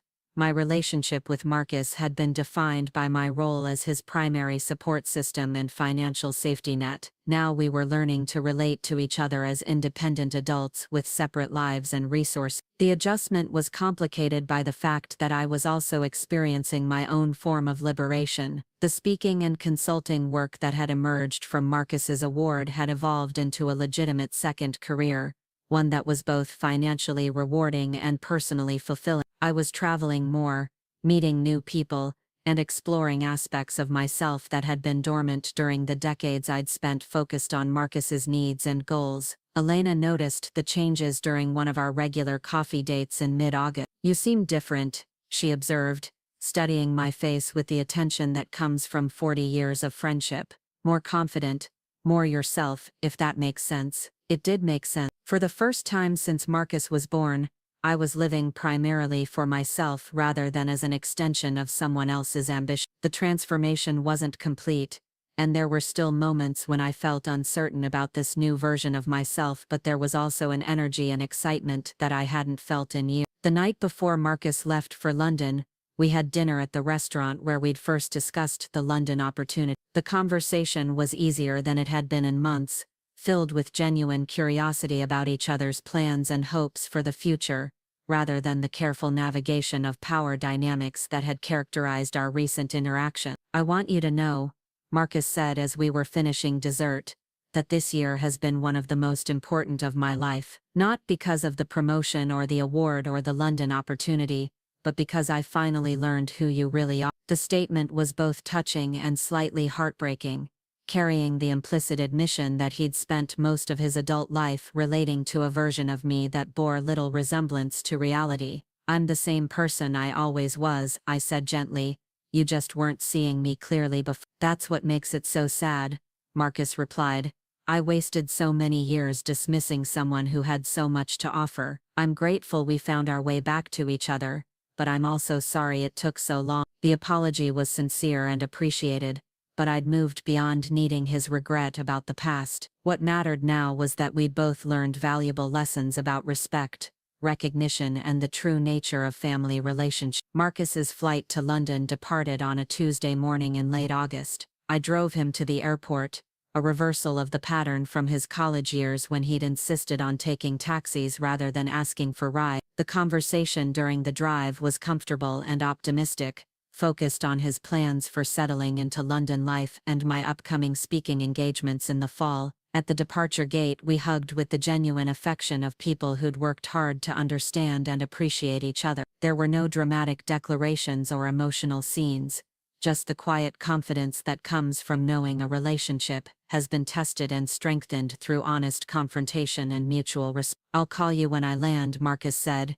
shouldering his carry-on bag and checking his boarding pass one final time. "I'll be here," I replied, meaning both that I'd be available for his call and that I'd be present in his life regardless of geographic distance. Watching him walk through security and disappear into the terminal, I felt a complex mixture of emotions. Pride in his achievements and excitement about his opportunities, certainly, but also a profound sense of completion about my own role in his journey. I'd successfully launched the child I'd raised into full independence, and in the process I'd rediscovered my own capacity for growth and achievement. The drive home from the airport took me through neighborhoods where I'd lived and worked during Marcus's childhood, past schools where I'd attended conferences and sports facilities where I'd cheered from the sideline. But instead of feeling nostalgic for those years of intensive mothering, I felt grateful for the new phase of life that was beginning. That evening, I received a text from Marcus confirming his safe arrival in London, along with a photo of his temporary apartment and a promise to call over the weekend. The message was brief but warm, establishing a pattern of regular but not overwhelming communication that would characterize our relationship going forward. Over the following months, Marcus and I settled into our new dynamic as independent adults who chose to maintain a close relationship across continents and time zones. Our weekly phone calls became opportunities to share news and seek advice, rather than obligations driven by financial entanglements or family duty. The distance also allowed both of us to continue growing in directions that might have been constrained by too much proximity. Marcus threw himself into his London role with enthusiasm, building professional relationships and exploring cultural opportunities that broadened his perspective in ways that would have been impossible if he'd remained in the familiar environment of Chicago. Meanwhile, my speaking and consulting work continued to expand, taking me to conferences and workshops across the country. I was developing expertise in areas I'd never imagined exploring, from family business law to intergenerational wealth planning. The work was intellectually stimulating and emotionally rewarding in ways that reminded me why I'd originally chosen a career in education. The most significant validation of our transformed relationship came in December when Marcus called to invite me to visit him in London during the holiday. The invitation wasn't driven by obligation or tradition, but by genuine desire to share his new life with someone whose opinion and presence he valued. "I know it's expensive and complicated," he said during our weekly call, "but I'd really love for you to see what I'm building here, and I want you to meet the people I'm working with. They keep asking about the mother who inspired that essay, and I'd like them to meet you in person." The trip to London was my first international travel in over 20 years, and it represented a level of independence and adventure that the old version of myself might never have attempted. But the woman who'd learned to value her own worth and pursue her own interests approached the journey with excitement rather than anxiety. London in December was everything I'd hoped it would be, historic and elegant and alive with the energy of a city that had been important for centuries. Marcus met me at Heathrow with the kind of genuine enthusiasm I remembered from his childhood, eager to show me his apartment and introduce me to his colleagues and share the life he was building across the ocean. The week I spent in London was a revelation in multiple ways. I saw Marcus functioning as a confident, respected professional who'd learned to acknowledge his background while building on it rather than hiding from it. His colleagues spoke about the essay he'd written with admiration, not just for its honesty, but for its insights about the collaborative nature of success. But perhaps more importantly, I experienced myself as a person of interest and value beyond my role as Marcus's mother. The people I met were curious about my work with family businesses and impressed by my expertise in financial planning and legal structures. They saw me as Amy Rodriguez, consultant and speaker, rather than simply as the mother of their colleague. The trip also gave Marcus and me extended time together without the pressure of resolving conflicts or negotiating financial arrangements. We could simply enjoy each other's company while exploring a beautiful city and sharing new experiences. It was the kind of relationship I'd hoped we might have someday,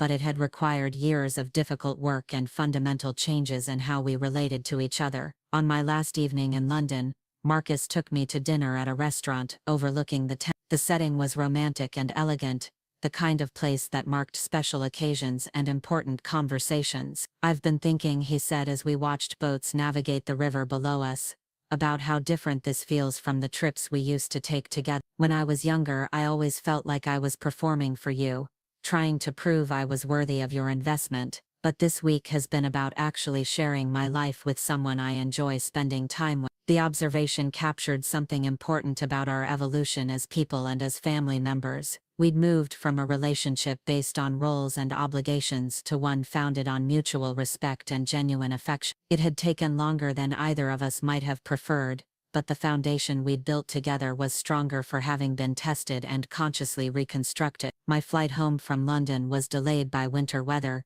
giving me additional time to process what the trip had meant and what it suggested about the future of our relationship. Marcus and I had successfully navigated the transition from financial interdependence to chosen connection, from obligatory family ties to intentional friendship. But more than that, we'd both learned lessons about identity, achievement, and the importance of acknowledging the people who contribute to our success. Marcus had discovered that self-made success was a myth that diminished rather than enhanced his accomplishment, and I'd learned that my value wasn't dependent on other people's recognition of it, but that recognition still mattered as a form of respect and appreciation. The woman who'd been told she was too old for family photos had ultimately taught her son that family was about much more than appearances or convenience. It was about honoring the people who'd invested in your success, recognizing the foundations that made your achievements possible, and maintaining relationships based on mutual respect rather than one-sided benefit. As my plane finally took off from Heathrow, carrying me back to Chicago and the life I was still building for myself, I felt a satisfaction that was both profound and hard-earned. I'd successfully raised a son who'd learned to value the people who'd supported his journey, but perhaps more importantly, I'd rediscovered my own worth and learned to demand the respect I'd always deserved. The foundation I'd built for Marcus's life had ultimately become the foundation for my own empowerment, and that was a lesson worth every difficult conversation, every moment of uncertainty, and every act of courage it had taken to insist on being seen, valued, and respected for exactly who I was and what I'd contributed. Up next, you've got 2 more standout stories right on your screen. If this one hit the mark, you won't want to pass these up. Just click and check them out.